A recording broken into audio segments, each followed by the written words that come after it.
Hello guys. जैसे कि हम लोग अभी ट्रांसफार्मर पढ़ रहे थे, तो ट्रांसफार्मर में हमने कोर देखा था। कोर में लेमिनेशंस होते हैं। तो उसके बारे में अब हम बात करेंगे कोर स्टैंडरिंग के बारे में। कोर स्टैंडरिंग क्या होता है? तो जनरली जो हम बताए थे कि उसमें लेमिनेशंस यूज होते हैं ट्रांसफार्मर कोर बनाने में। ये क्या होते हैं? लेमिनेशंस यूज होते हैं। जो लेमिनेशंस होते हैं आइदर एल शेप का होता है, आई शेप का होता है, एल शेप का कुछ ऐसा होता है, आई शेप का होता है। इसको हम क्या करते हैं, इसको यूज करके हम क्या करते हैं, ऐसा शेप देते हैं और इसके ऊपर फिर हम बाइंडिंग करते हैं। ओके, तो इसी प्रोसेस को हम बोलते हैं कोर स्टैंडरिंग। तो कोर स्टैंडरिंग क्या होता है? तो कोर स्टैंडरिंग होता है the process of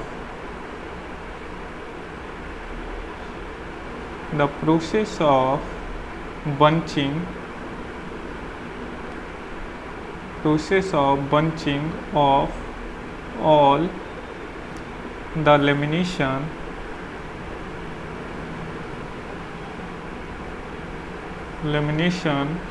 using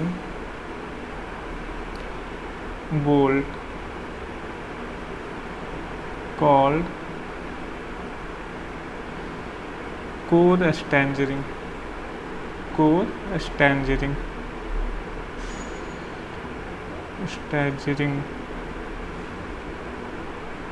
okay, अब देखो क्या है बोल्ट। इसको क्या करते हैं, इस या आइदर एल शेप का हो या आई शेप, सभी को तो एल शेप का लगेगा तो कुछ ऐसा लगेगा। ये पतले पतले लेमिनेशंस होते हैं जिसकी मोटाई हमने पिछले क्लास में बताई कितने होते हैं। तो इसका जो मोटाई होता है अप्रॉक्सीमेटली कितना होता है, 0.5 mm, 0.5 mm होता है। ओके, तो इन सभी लेमिनेशंस को हम क्या करते हैं, इस ऐसा शेप देते हैं, क्लोज शेप देते हैं और उसके बाद हम क्या करते हैं, इसको बोल्ट से कस देते हैं। बोल्ट के द्वारा इसको क्या करते हैं, टाइट कर देते हैं। तो देखो हम एल शेप, ऐसा अगर एल शेप का ले रहे हैं तो कितने एल शेप इसमें लगेंगे? अगर ये एल शेप है तो कितने एल शेप लगेंगे? ऐसा शेप देने में 2 एल शेप हम लेंगे तो कुछ ऐसा हमको बन जाएगा, ऐसा हो जाएगा। ठीक है, ऐसा शेप। तो यहाँ पे आपको बोल्ट कहाँ पे लगेंगे, यहाँ पे लगेंगे, यहाँ पे लगेंगे। जहाँ पे ज्वाइंट हो रहा है वहाँ पे आपको बोल्ट यूज करना पड़ेगा। अब देखो बात आती है कि कोर स्टैंडरिंग में अगर बाय द वे आपका ये स्टैंडरिंग ढीला हो गया, लूज हो गया, तो आपका क्या होगा? आप ट्रांसफार्मर के पास से गुजरते होगे तो वहाँ पे एक अलग तरह का साउंड सुनाई पड़ता होगा। तो उस साउंड को हम क्या बोलते हैं? उस साउंड को बोलते हैं हम नॉइज। क्या बोलते हैं? हम नॉइज। ये हम नॉइज क्या करता है, ये आपका जब स्टैंडरिंग वाला पोर्शन है, यानी आप जब ये इस तरह का शेप दे रहे हो तो आपका लेमिनेशन से ढीला यानी लूज रह जाता है, तो उसकी वजह से आपका वहाँ पे नॉइज होता है। क्योंकि मैग्नोस्ट्रिक्शन एक प्रोसेस होता है, मैग्नोस्ट्रिक्शन की वजह से वहाँ पे हम नॉइज ज़्यादा हो जाता है। ठीक है,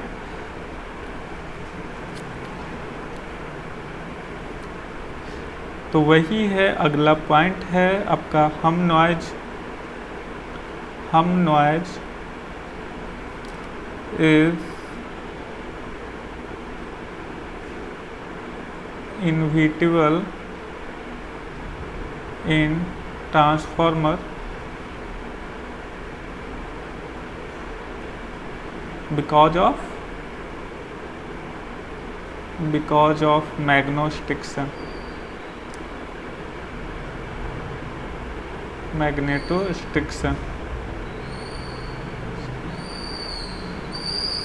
ठीक है,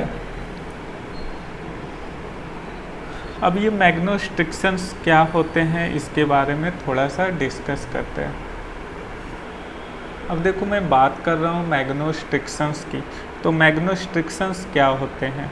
मैग्नोस्ट्रिक्शंस क्या होते हैं कि यहाँ पे आप क्या अल्टरनेटिंग फ्लक्स यूज कर रहे हो, यहाँ पे आप अल्टरनेटिंग फ्लक्स यूज करते हो, तो जिसकी वजह से ये हर एक लेमिनेशंस होते, जो हर एक लेमिनेशंस हैं वो हर एक लेमिनेशंस, अगर सपोज ये एक लेमिनेशंस है, ठीक है, तो ये एक लेमिनेशंस है और ये इसमें जो फ्लक्स फ्लो कर रहा है, यानी फ्लक्स है, सेटअप है, वो कैसा है? टाइम वेरिंग फ्लक्स है।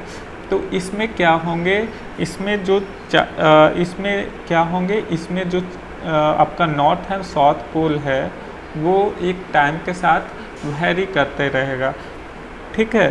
तो जो आपका फोर्स है वो भी क्या हो जाएगा?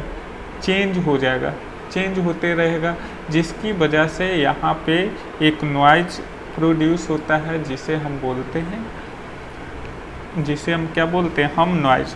अब मैं बात करूँगा टाइप्स ऑफ कोर के बारे में। तो टाइप्स ऑफ कोर के बारे में, कितने टाइप के हम कोर यूज करते हैं? तो जनरली आपका दो तरह के कोर होते हैं, एक होता है कोर टाइप, दूसरा होता है सेल टाइप,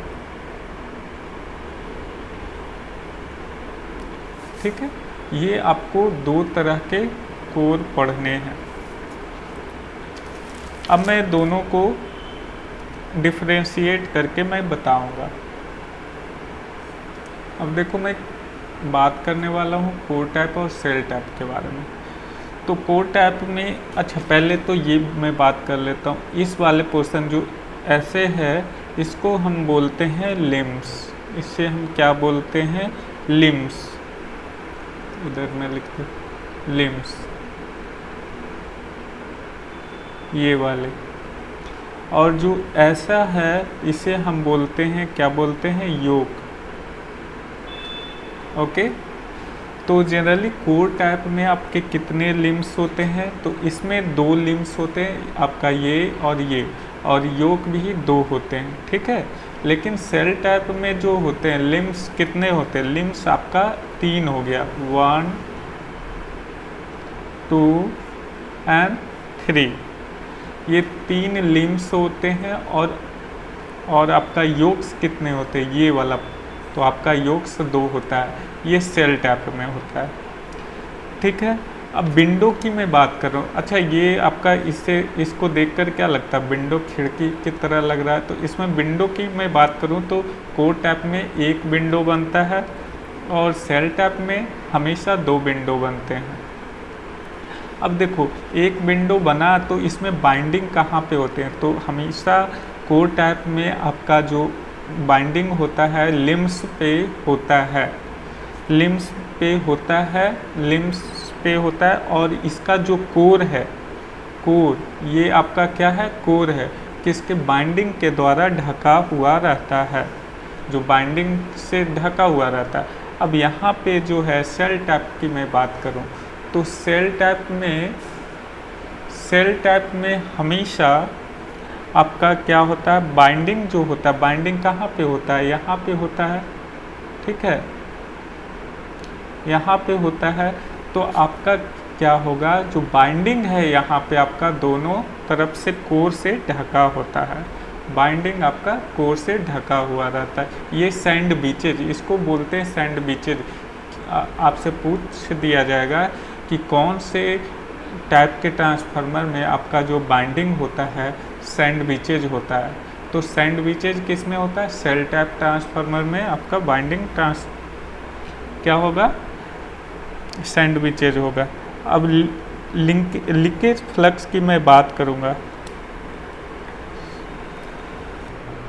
अब देखो लीकेज फ्लक्स की मैं बात करूं तो आपका जो कोर टाइप है, तो कोर टाइप ट्रांसफार्मर में आपका लीकेज फ्लक्स क्या होगा? ज़्यादा होगा। और सेल टाइप में आपका लीकेज फ्लक्स क्या होगा? कम होगा। इसमें क्या होगा? मोर लीकेज फ्लक्स। इसमें क्या होगा, लेस होगा, less leakage flux.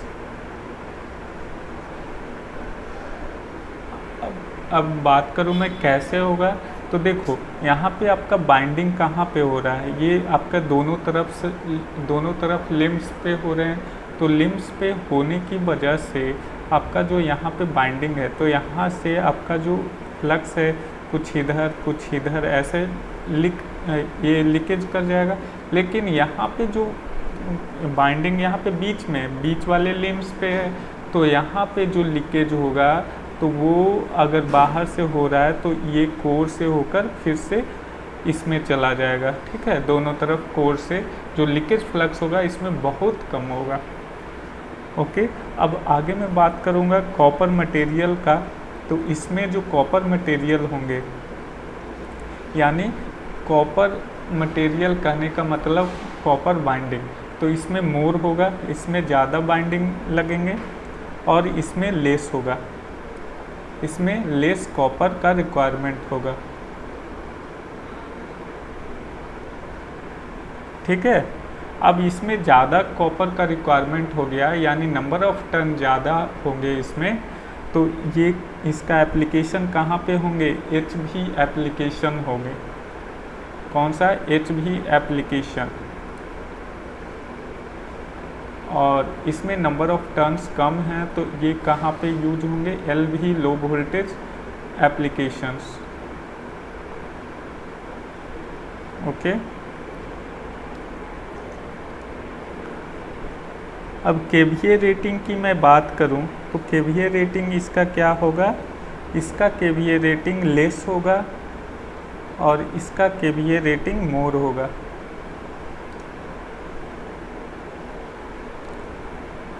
Okay, I hope यहाँ तक क्लियर होगा। अब देखो एक चीज़ और मैं क्लियर कर देना चाहता हूँ कि एनालीड कॉपर का कहीं कहीं पे यूज किया जाता है। तो एनालीड कॉपर क्या होते हैं, तो आप सभी ने कॉपर जो बाइंडिंग वाला वायर होता है उसे देखे होंगे। तो उसके ऊपर वो क्या होता है, पहले तो कॉपर वायर होता है, उसके ऊपर हल्की सी परत चढ़ाई होती है इंसुलेटिंग मटेरियल की। ठीक है, तो इंसुलेटिंग मटेरियल चढ़ाई होती है, उसी को बोलते हैं एनालीड कॉपर। और ट्रांसफार्मर बाइंडिंग जो होता है, या तो सेल टाइप हो या कोर टाइप, जो भी ट्रांसफार्मर है, इसमें आपका एनालीड कॉपर या एनालीड एल्युमिनियम का यूज किया जाता है। इट मीन्स जो आपका यहाँ ऐसा, ये आपका क्या है, सपोज ये कॉपर वायर है, तो कॉपर वायर है, इसके ऊपर हल्की सी परत चढ़ाई जाती है। ठीक है, हल्की सी परत, इसी को हम बोलते हैं एनालीड कॉपर, ताकि ये जो वायर है हर एक दूसरे टर्न से इंसुलेट रहे। अब जो एनालीड होता है वो हीट ट्रीटमेंट प्रोसेस से तैयार किया जाता है। ओके,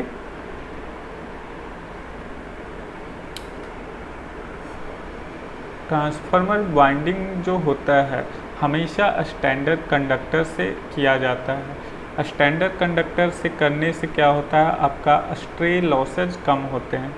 कौन सा, स्ट्रे लॉस कम होता है। आगे मैं बात करूँगा स्ट्रे लॉसेज क्या होते हैं।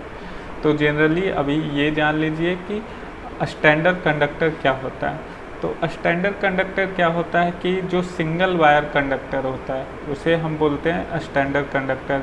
इससे आपका स्ट्रे लॉसेज कम होते हैं। आगे मैं बात करने वाला हूँ property of an ideal transformer core के बारे में। आइडियल ट्रांसफार्मर का कोर का क्या क्या प्रॉपर्टी होगा, तो देखिए क्या क्या है प्रॉपर्टी आपका ट्रांसफार्मर के बारे में। एक्चुअली आइडियल कुछ होता नहीं है, तो हम क्या करते हैं, एक स्टैंडर्ड मान लेते हैं कि सपोज कोई लॉसेज ना हो, हमें मैक्सिमम एफिशिएंसी कब मिलेगा, तो उस केस को हम आइडियल केस मानते हैं। तो उसमें हम क्या करते हैं, सारे जितने भी तरह के लॉसेज होते हैं उसे हम नेगलेक्ट करके एक मतलब स्टैंडर्ड निकालते हैं कि हम क्या पॉसिबिलिटी हो सकती है, अगर लॉसेज कम से कम हो तो क्या होगा। तो सबसे पहले परमियाबिलिटी की मैं बात करूं, परमियाबिलिटी ऑफ ट्रांसफार्मर कोर के बारे में पढ़ रहे हैं। तो ट्रांसफार्मर कोर का परमियाबिलिटी कितना होना चाहिए, इन्फिनिटी होना चाहिए। तो इन्फिनिटी परमियाबिलिटी इन्फिनिटी हो जाएगा तो आपका रिलक्टेंस क्या हो जाएगा, 0 हो जाएगा, ठीक है। और आयरन लॉस हम अभी बताया कि जितने भी तरह के लॉसेज जो होंगे वो जीरो माना जाता है आइडियल केस में। और रेजिस्टेंस की मैं बात करूं तो रेजिस्टेंस आपका क्या, 0 हो जाएगा।